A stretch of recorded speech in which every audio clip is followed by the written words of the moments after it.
Bonjour et bienvenue sur Test and Driving. Je suis heureux de vous retrouver aujourd'hui pour une nouvelle vidéo. Je profite de cette petite marche en forêt et de ce cadre sympathique et calme pour vous faire partager ma joie qui est aujourd'hui et pour la première fois d'essayer une Jeep. Alors notre modèle d'essai, c'est la Jeep Compass 2017 qui a été lancée officiellement sur le marché le 7 juillet 2017, donc le 7-7-17. Alors vous allez me dire, mais pourquoi cette date? Et bien tout simplement parce que le chiffre 7 fait référence à la calandre qui est percée de 7 fentes, qu'on retrouvait déjà à l'époque sur la Jeep Willys, évidemment dans un design différent. Et cette Jeep Compass, même si elle s'affiche sous les traits d'un SUV compact moderne, elle n'oublie pas de transpirer l'ADN des Jeeps propre à cette marque, avec entre autres ces grandes arches de roues typées Wrangler. Donc comme je le disais tout à l'heure, la calandre percée de cette fente, et surtout un style emprunté au Grand Cherokee.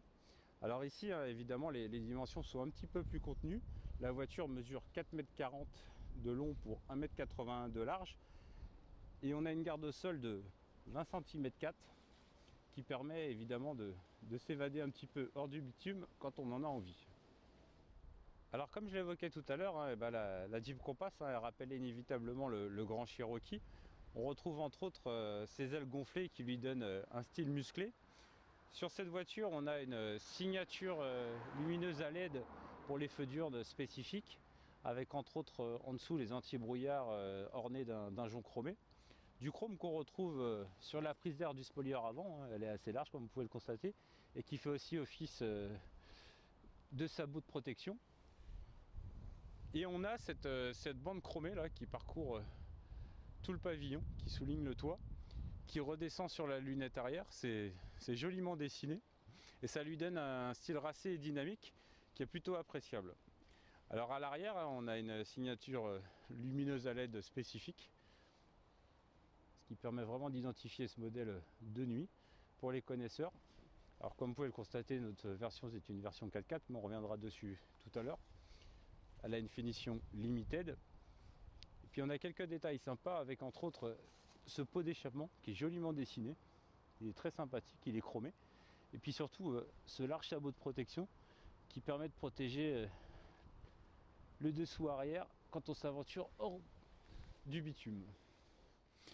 Alors on a un point commun sur cette Jeep Compass aux autres Jeeps, c'est qu'on a des Easter eggs qui sont cachés sur la carrosserie. Alors Easter eggs, ça veut dire œufs de Pâques en anglais. Alors évidemment ce ne sont pas des œufs, ici ce sont des petits dessins, des petits logos. Alors là on a un petit lézard caché sous l'essuie-glace comme vous pouvez le constater. Et on en a aussi au niveau de l'habitacle, on en a un petit peu partout. Là on a le marchepied où il est écrit Jeep en morse. Alors faut connaître, c'est évidemment. Et en dessous on a sous le tapis de sol une calandre avec des phares qui rappellent évidemment la Jeep Willys. Et on en trouve également au niveau du coffre, entre autres encore une calandre Jeep ici. Et puis on en a une à l'intérieur. Alors il y en a un petit peu partout, c'est rigolo. Ça sert pas à grand chose, ça amuse les enfants. Quand vous arrêtez faire une pause, vous pouvez faire une petite chasse aux Easter eggs, c'est assez rigolo. Alors pour revenir à l'essentiel, notre Jeep Compass d'essai du jour, c'est une version 2 litres multijet SCS de 140 chevaux, moteur diesel, qui est équipée ici de la boîte automatique à 9 rapports avec la transmission à 4 roues motrices, et qui dispose du niveau de finition le plus élevé de la gamme, c'est-à-dire la finition limited. Alors cette voiture, elle est facturée de base 38 950 €. Et notre version qui arbore la teinte optionnelle granit cristal, ainsi que le Pack City, est facturé 41 150 €. Alors avec ces tarifs, évidemment, la Jeep Compass, elle rentre en concurrence directe avec la référence du segment, la Peugeot 3008 et la Volkswagen Tiguan. Alors l'habitacle de la Jeep Compass, on est surpris quand on ouvre la porte, franchement il est accueillant. On a des sièges joliment dessinés qui sont tendus de cuir avec le logo Jeep gravé en son centre. On a des surpiqûres orange, c'est du plus bel effet. Alors, comme vous pouvez le constater, on a de la place, on a de la place pour les jambes, on a de la place pour les coudes. Et le constat il est le même à l'arrière, puisque les passagers ne manquent pas d'espace, qui en fait une référence du segment d'ailleurs. Puis la finition, elle est plutôt flatteuse, comme vous pouvez le constater. En bas on a une prise 230 volts avec une prise USB. On a des vides-poches, on a des petits rangements. C'est sympathique ces petites finitions alu sur les poignets là. Et puis après on a cette planche de bord, hein. Alors c'est vrai qu'elle est plutôt classique, hein. Ça tranche avec la modernité d'une Peugeot 3008. En revanche on va pas se plaindre parce que la qualité des matériaux est bonne. On a des plastiques lac et noir du plus bel effet. Et puis on a ce combiné d'instruments qui est très clair, avec à gauche le contour, à droite le compteur, et puis au centre on a un écran LCD de 7 pouces qui renseigne sur la bonne santé de la voiture, avec entre autres les informations. Alors là on a la charge de la batterie, la température de l'huile, la température de transmission, bien agréable quand on fait du tout-terrain, la température liquide moteur et la pression des pneumatiques. Là on a l'entretien. Non, c'est d'une grande clarté, c'est agréable. Et sur la droite là, on a la navigation, le Uconnect, avec un écran de 8,4 pouces, donc c'est grand, et qui est franchement au top niveau. Alors niveau navigation, c'est carrément génial. Alors on a une commande vocale, ça offre une grande clarté, et puis surtout sur autoroute, ça nous affiche ici là sur le côté les sorties avec ce qu'on peut rencontrer, donc les stations-service, les centres commerciaux, les garages, enfin tout ça, ça peut se paramétrer, c'est carrément génial. Là, on a la radio, les médias, et puis après on a les réglages ici, et on a les applications, donc on peut tout gérer à partir de l'écran, c'est pas mal, c'est réactif. Puis on retrouve toujours ce volant hein, qui est spécifique aux véhicules du groupe FCA, hein.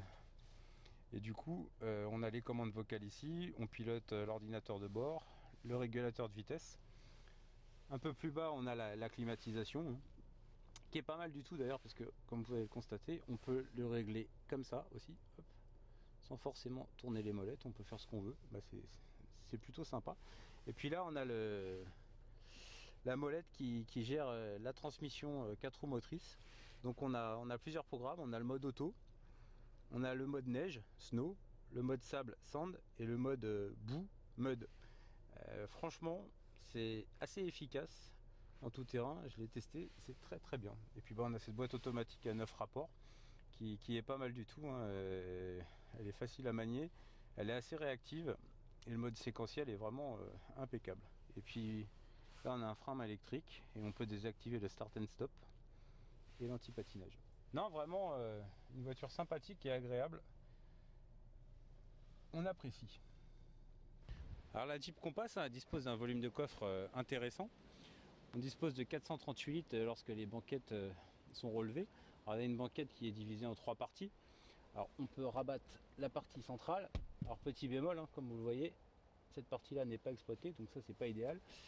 On a la partie droite, la partie gauche, et malheureusement on a toujours ce problème de plancher plat. Alors ça on peut le contrer. On a cette tablette qui vient ici. Alors on perd un peu en hauteur, et là ça offre un plancher parfaitement plat.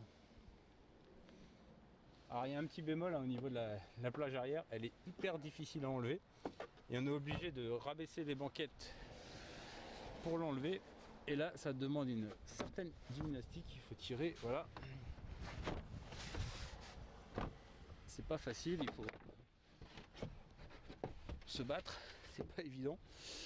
Et puis surtout on a un problème, c'est qu'une fois qu'on a chargé, et cette plage arrière là, comme vous pouvez voir, elle est très grande, et pour la loger c'est pas évident, parce que vous voyez déjà elle rentre pas ici, donc il faut la rentrer d'abord, la glisser par le haut, c'est pas possible. Donc c'est vrai que quand on transporte des objets de manière occasionnelle, c'est pas évident. Alors on peut la glisser si on veut là-bas, voilà, mais c'est pas idéal parce que ça brinque-balle un peu. Alors finalement, cette Jeep Compass sur la route, elle ne déçoit pas tant que ça, hein, contrairement à ce qu'on a pu entendre. Moi je la trouve plutôt pas mal, hein. Le moteur 2 litres multijet de 140 chevaux, il fait le boulot, hein.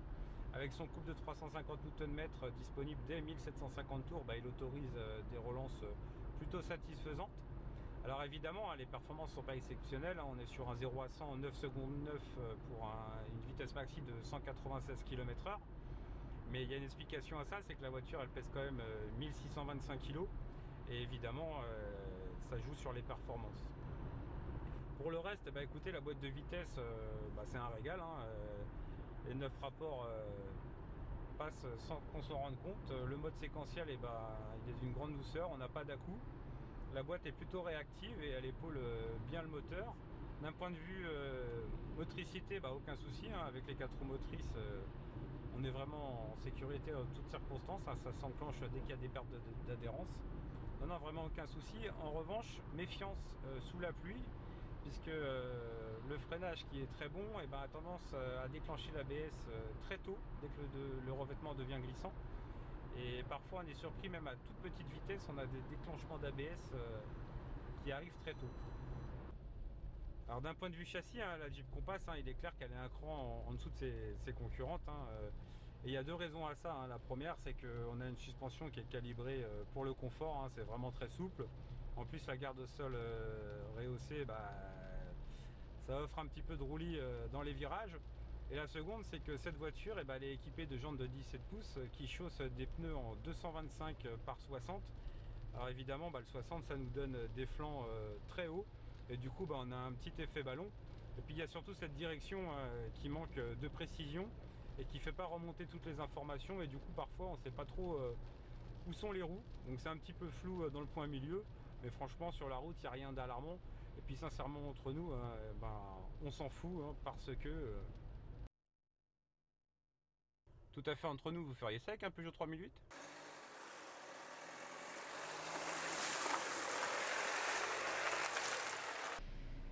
Et ça, vous le feriez avec un Peugeot 3008 ?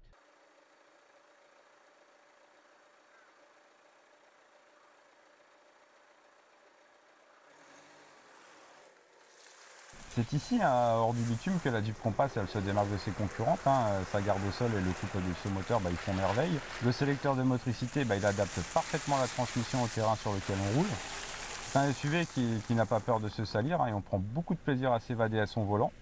Alors oui, hein, les plus critiques diront que sur la route, elle n'est pas au niveau des meilleurs de sa catégorie, hein, et qu'elle n'a pas la modernité d'une Peugeot 3008, certes. Mais en revanche, si comme moi vous privilégiez l'esprit baroudeur au détriment des qualités routières et du design, cette Jeep Compass, elle ne manquera pas de vous en mettre plein la vue.